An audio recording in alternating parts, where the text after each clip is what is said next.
with Beyond Inclusion, you're going in and you're improving all levels of the school all at the same time. It's working on the safeguarding, it's working on the special needs department, it's working on the ethics, on the behavior. So when you leave or after a school goes through all of your training, all the departments have all improved all at the same time. And I think that's brilliant. I've never seen that done before. Thank you. And if I can go slightly further than that as well, it's beyond the school.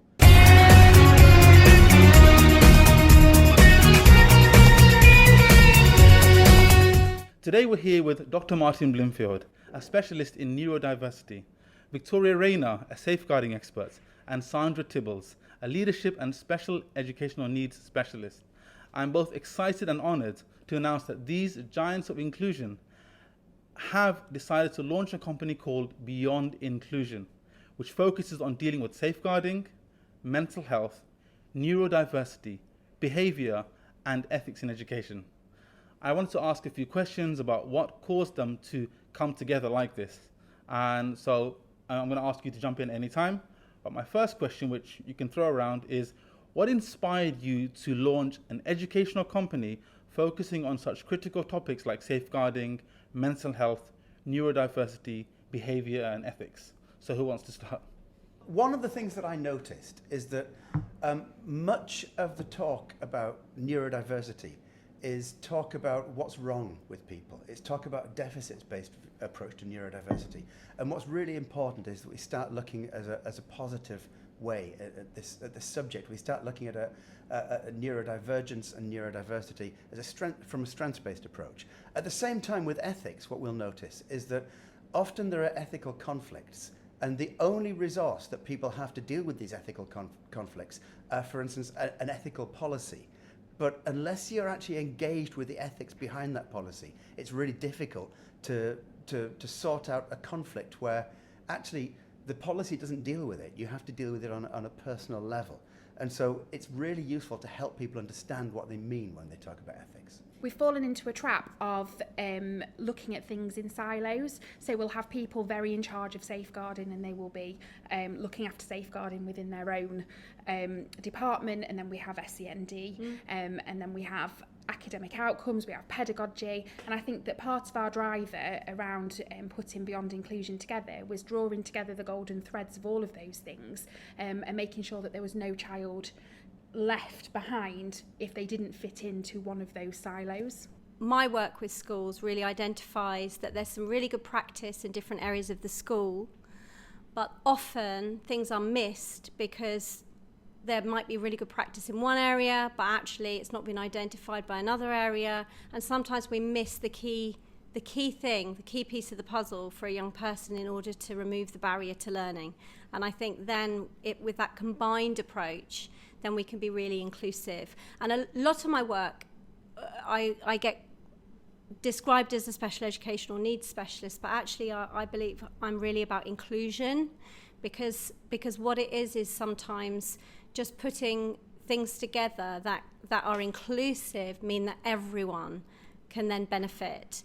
What is essential to some young people is actually beneficial to all young people. So SEND is not about that department or that additional need. What it is it's about enabling and moving barriers and ensuring engagement from all at every level. I really like that. And when I actually first met Martin on Zoom, we talked about, well, everybody has needs. He said you don't just label a particular group of students, say, oh, well, those students are state mainstream. Everybody has needs. And I love what you said about inclusion. So I'm now going to ask you, and I'm going to ask each and every one of you to answer this question, which is, now, it's a great initiative, but how does it work practically? You've got well-being, you've got safeguarding, you've got ethics, you've got neurodiversity, you've got behavior. My question to you now was, how do you envision your particular company, Beyond Inclusion, making a difference in these particular areas? And what unique approaches do you bring to the table? So I'll ask you guys to answer that question each, please. Can I start with that one? Just that I think we working, as we've identified in schools working in silo, we were sort of working in silo ourselves to a certain extent, in that we were bringing our 3 areas. And what we recognised is that when we were delivering training, or we were covering different aspects of school improvement or development, and also with the companies that we work for beyond education as well, we were recognising that we were talking about each other's work. We were talking about we were citing examples from each other's work. We were talking very much about all of those areas, and I think so for us it was key to just bring all of those areas together under one umbrella, really, to support the young people and schools and organisations to be more inclusive. I love that. I love the fact that you said, departments can sometimes, they're working in the same school, but there's no conversation, there's no dialogue, there's no communication. And the fact that you're citing each other shows that there's great practice happening, but there is no communication. So, Martin. Well, I mean, exactly what Sandra says. It's impossible to talk about safeguarding without talking about ethics. True. It's impossible to talk about ethics without talking about the mental health and social emotional needs of children. And so it just seems the right thing to do, and the obvious thing to do.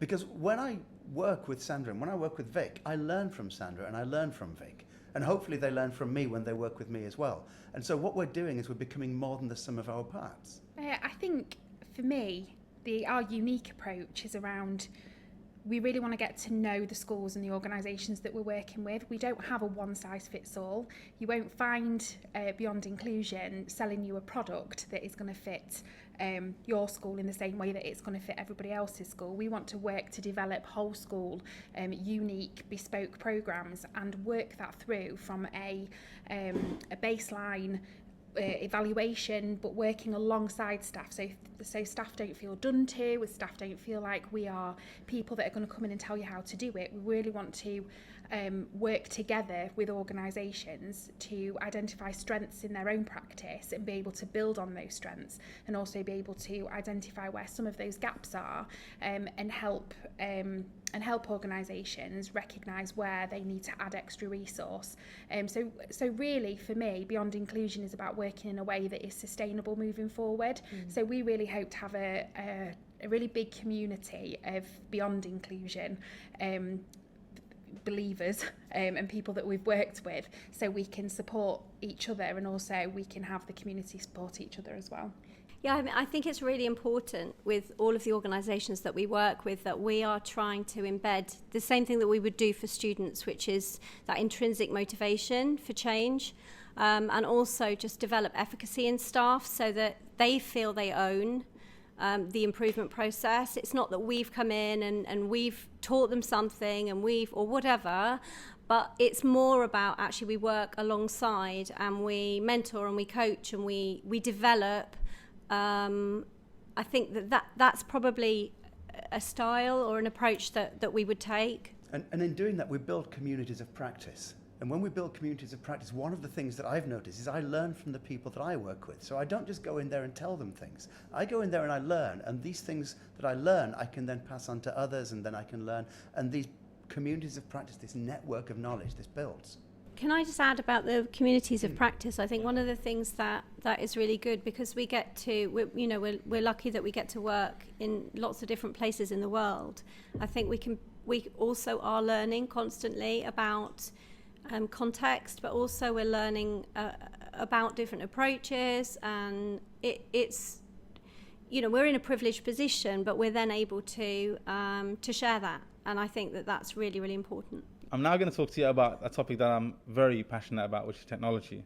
And I want to ask you, in what ways do you see technology playing a role in addressing and promoting awareness about safeguarding, mental health, neurodiversity, behaviour and ethics? So if I take that from a safeguarding and wellbeing perspective, there's been a lot of talk recently about technology, mobile phones. I am a huge advocate of ensuring we raise responsible digital citizens in the future. Technology is here, it's here to stay, it's developing more rapidly than it has ever done before.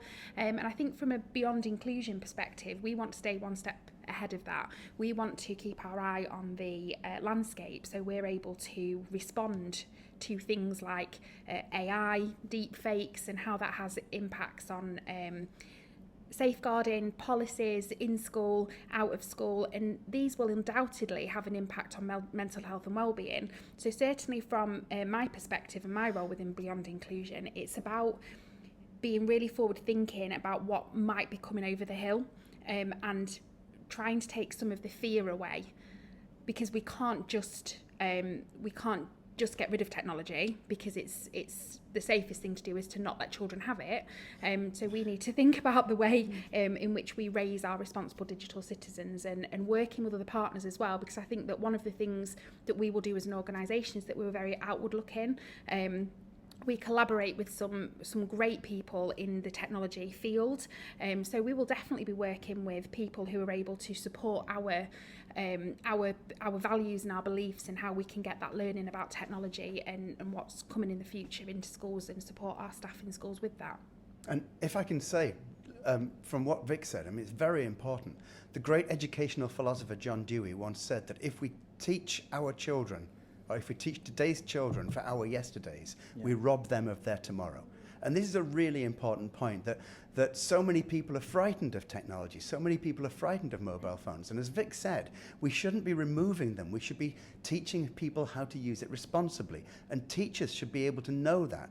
Technology is changing the landscape of education, especially for those kids who maybe found traditional education difficult, who maybe found reading and writing difficult, who maybe found auditory processing difficult or visual processing difficult. Technology can help with that. So we need to help guide people and enable people to use technology as best they can. Yeah, I was going to say, we're often afraid of things that are new or we don't know, or are emerging, but actually technology can be really enabling, and it can actually you actually then can get a real feeling of the strengths of a young person that otherwise you hadn't seen. And I think it's therefore so important. I love the fact that you guys are you're not shying away from it. You're embracing technology, and you know, and such a healthy and such a positive way of looking at it. Because you're right, we can't take it away. You know, we can't tell the students, right, mobile phones at the door, and then that's it. I mean, you're hindering them. You know, there's so many, as Martin and I talked last time about, so many applications that help special needs students. Even just text to speech, even just that can go such a long way in helping a young person to learn, to develop the knowledge of language and even morphology. And the fact that you as a company are embracing that and have that values-based approach. These are our values. How can they be achieved through the use of technology? I think that's brilliant. I think if I can just add that education should be about preparing young people for adulthood, and it should be about preparing them for adulthood from the earliest of years. So therefore, you know, it should be about enabling them to uncover and discover about themselves, rather than just measuring an output that we believe is the appropriate way of measuring that output. You mentioned text to speech. And there's just one example, actually. There's so many barriers for young people to be able to show what they're truly capable of. Marty, I thought you'd mentioned something about AI, because last time we spoke about technology, that kind of came up. Yeah, I mean, one of the things, I'm involved in writing a paper at the moment with a group of academics from Germany and the Netherlands, and we're critical of the blind rush into AI. There are dangers of neuronormative bias, and there are dangers of neuronormative expectations. We already know that AI looks at autistic children and dyslexic children in a negative way, and we can demonstrate this quite clearly. And so where this bias is factored into the algorithms that create the AI, what we have to do is we have to be very careful of that, and that's partly where the ethics comes in. So yeah, technology is really exciting, and there's an awful lot for us to get from technology, but at the same time we have to go in there with our eyes wide open, and we have to be able to understand what we're doing and understand the inequalities that can be factored into the use of technology and the creation of technology if we're not careful about it. Well, my next question will be that how do you ensure that your educational programs from Beyond Inclusion are inclusive themselves and accessible to individuals from diverse backgrounds and those with different learning needs? Well, one of the ways is that I particularly, myself, I have different learning needs. I went through a school system which was terrible for me. I was traumatized by school because my learning needs are different. At the same time, We work cross-culturally, so we work internationally and across cultures.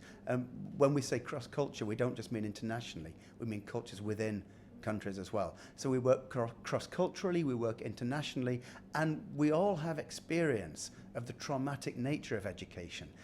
And we're here to listen. This is one of the important things. As we said earlier, we're not just here to tell people what to do. We're here to learn from people and to learn from different practitioners in different contexts. We were having a conversation yesterday actually about accessibility of any courses or learning opportunities that Beyond Inclusion want to put forward. So I'm really pleased that you actually asked that question, Aslam, so thank you.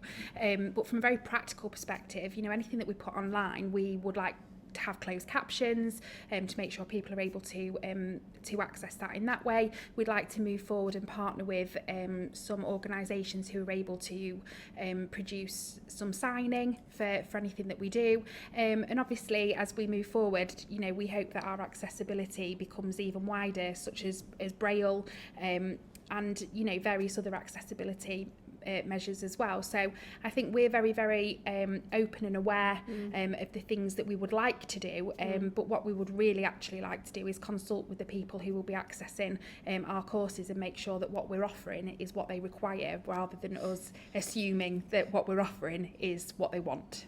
In some of the training during this particular trip, actually, over here in Doha, I've been talking to people about professional curiosity, and I think we are professionally curious. We don't have all the answers. We don't know what even all the questions are yet. And I think that we are, as Vic was saying, we're really open to working to make all of our offer more inclusive as we're able to, and as we're finding out what the needs are. One of the things that I admire about your company, and I'm just going to say this, which is the reason I wanted to sit down with you, was the fact that it's a whole school approach. You know, it's looking at schooling holistically, because when you guys go in with your courses, whether it's face-to-face training or if it's accessible online, whatever training you do, the entire school benefits, and it's all at the same time. Now, often what happens is with the school is that through an inspection, or they just come out of one and they say, oh, this is our target for improvement, and the training will just focus on that one area of improvement, often on the altar of everything else. Whereas with Beyond Inclusion, you're going in and you're improving all levels of the school all at the same time. It's working on the safeguarding, it's working on the special needs department, it's working on the ethics, on the behavior. So when you leave, or after a school goes through all of your training, all the departments have all improved synonymously all at the same time. And I think that's brilliant. I've never seen that done before. Thank you. And if I can go slightly further than that as well, it's beyond the school. So the parents are involved, the community is involved.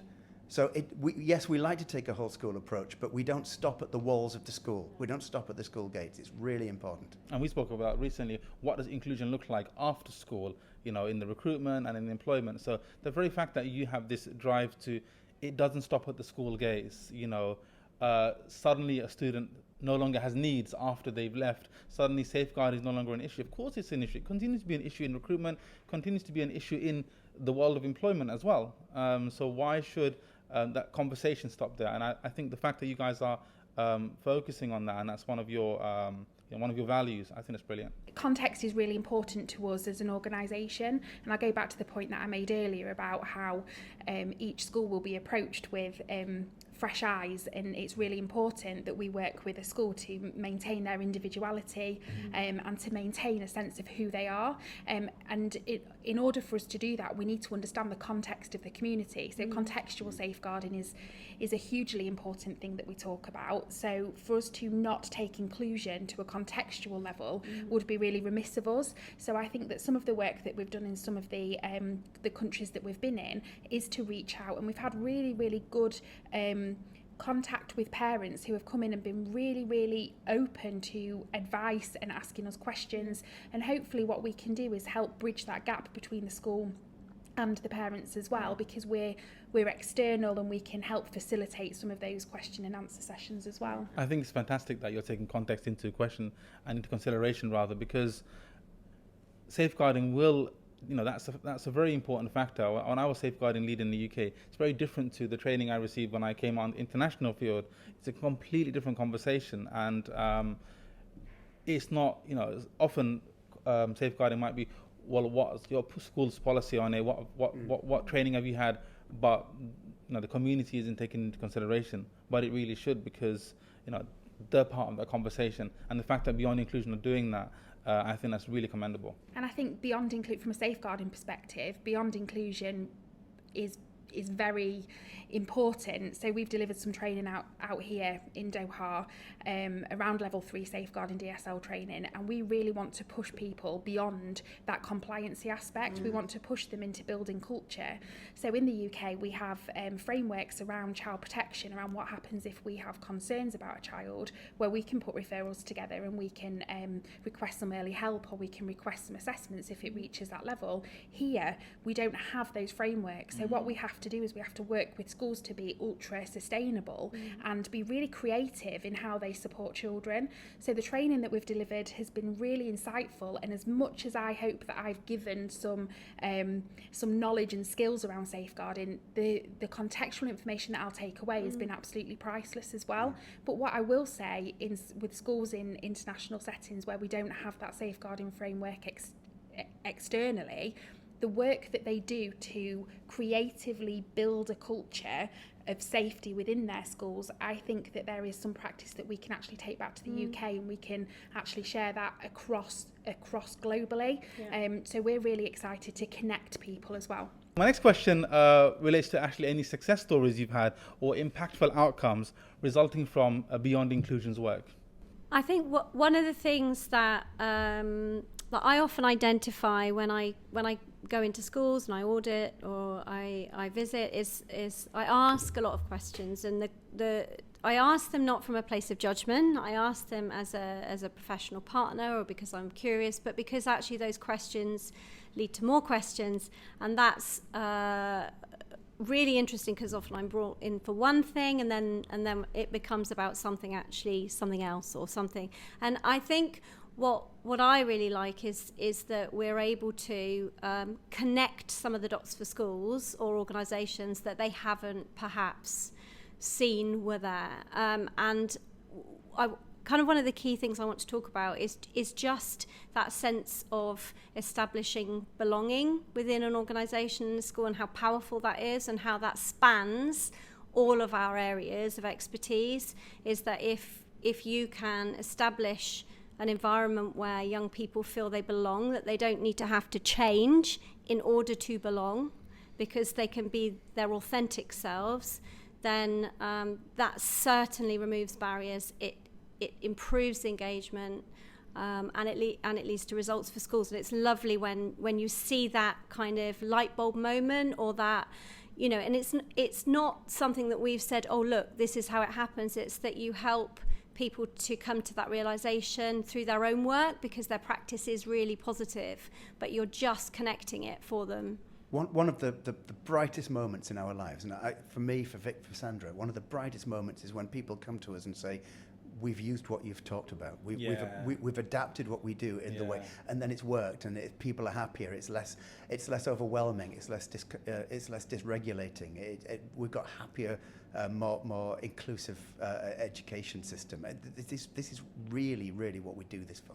I can tell you that from your time in Doha, from what I've seen, the responses just on LinkedIn alone, it's been such a positive experience where teachers have, like you said, I've seen teachers have light bulb moments where they think, wow, I can relate to that, I can connect with that, and I want to actually learn more.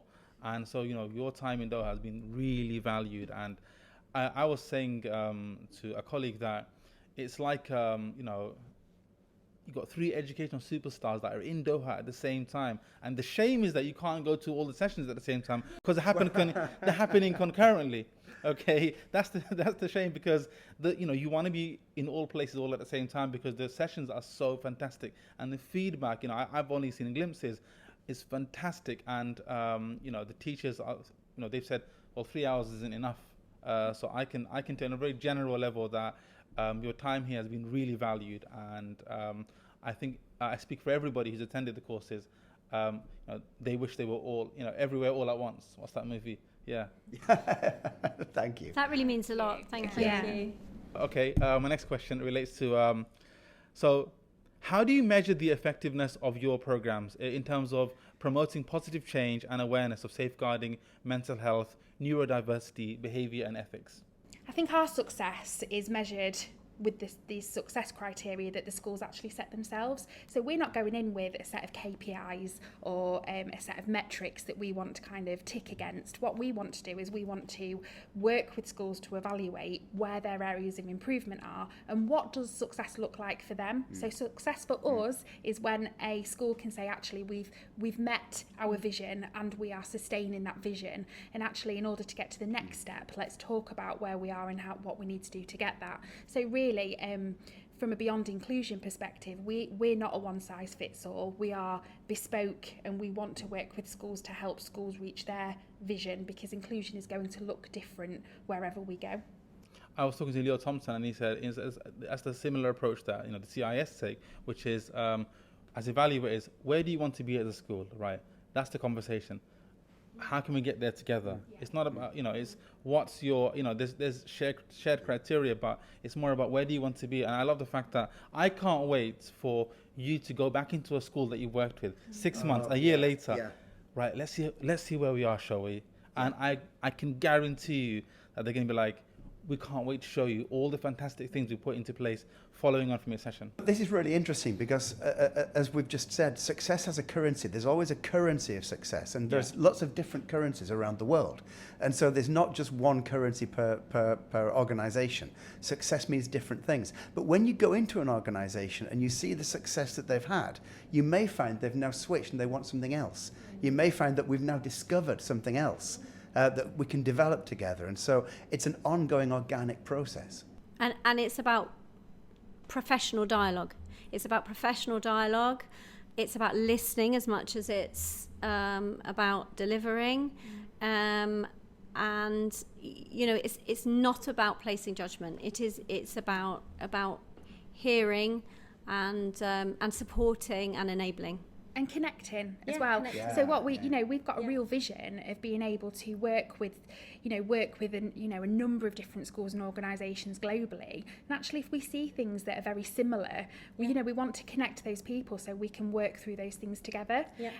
Because we believe actually that there is power and benefit in those numbers. So we really are keen to connect those people together. So not only are they learning from us and us from them, but people are learning from each other as well. We've all found that there's certain problems that some schools can solve, but that other schools can't, and that they've got challenges that they can't solve that another school can. And all we need to do is bring them together.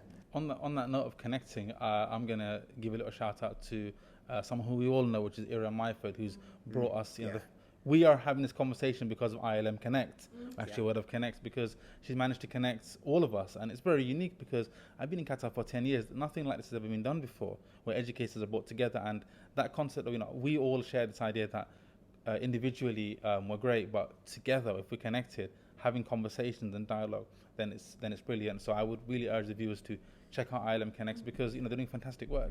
Beyond inclusion exists in, with ILM-Connect. We work really closely with ILM-Connect. And again, it allows us to sustain our work in Qatar, moving forward. And, we would, on behalf of hopefully Martin and Sandra, we want to take this opportunity to extend our thanks to IRAM and ILM-Connect for everything that they've done for us as well in order to bring us here.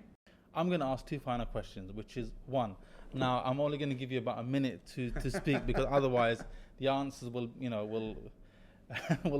here all day, which is great, but we want to get a certain bit of tape recording. So what do you enjoy about your role and what you do with Beyond Inclusion? And I'll ask you to go around the table.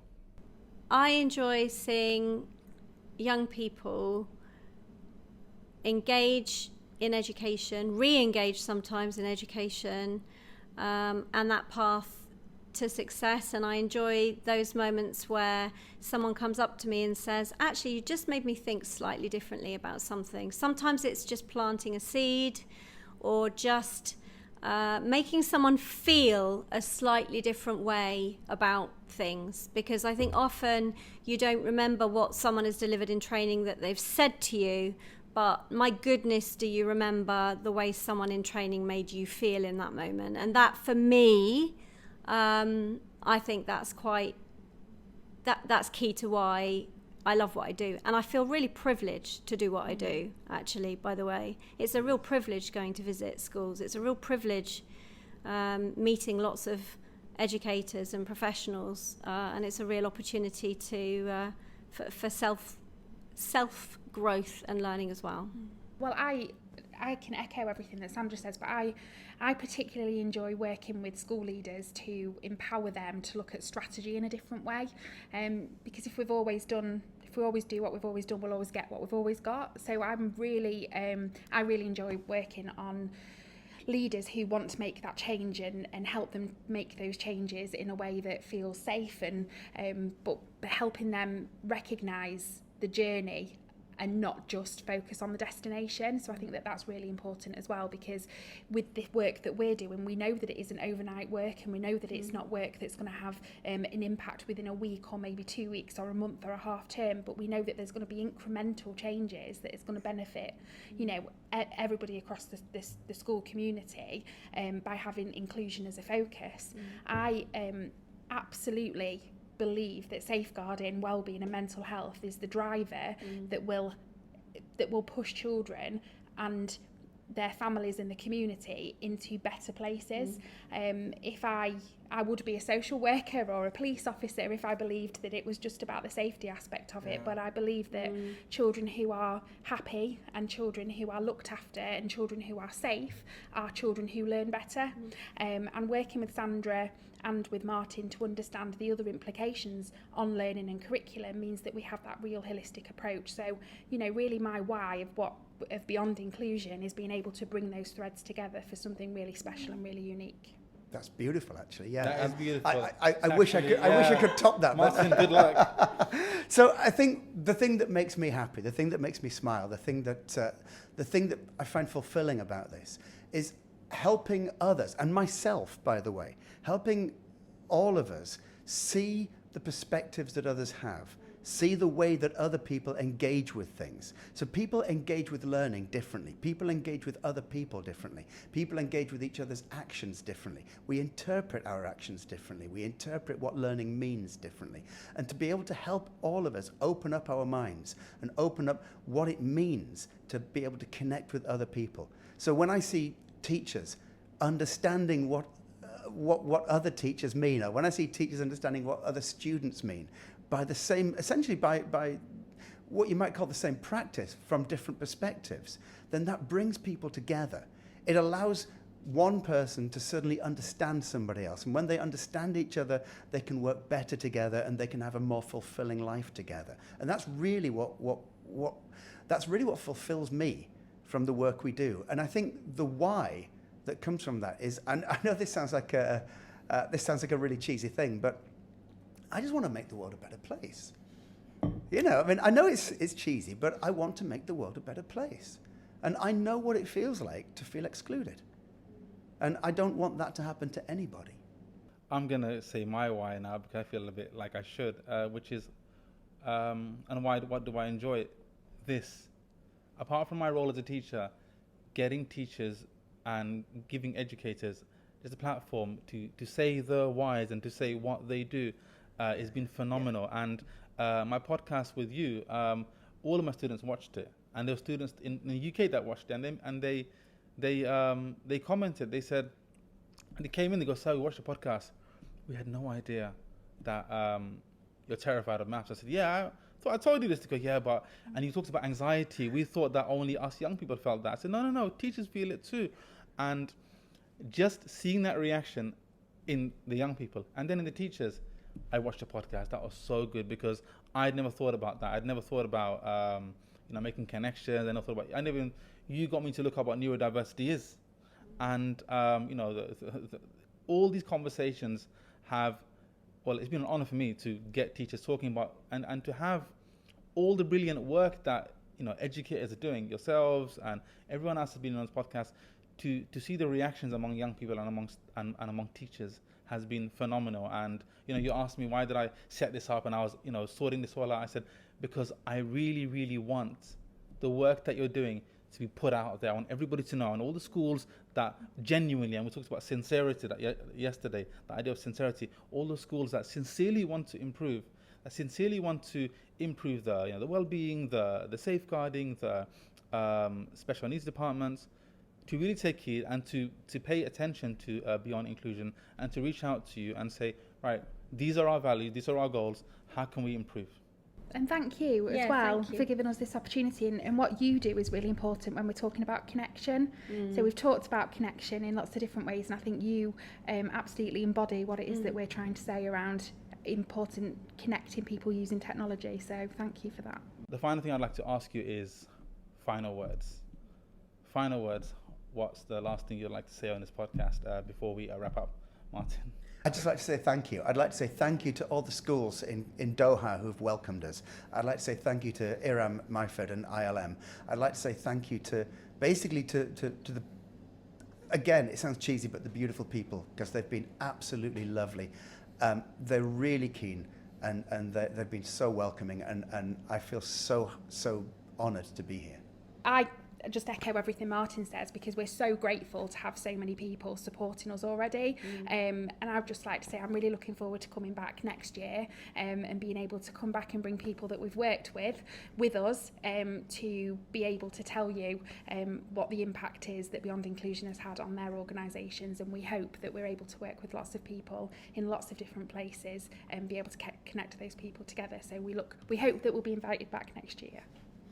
And I don't think I've got anything to add, because you so eloquently summed it all up. So it's just a thank you, but a really heartfelt thank you.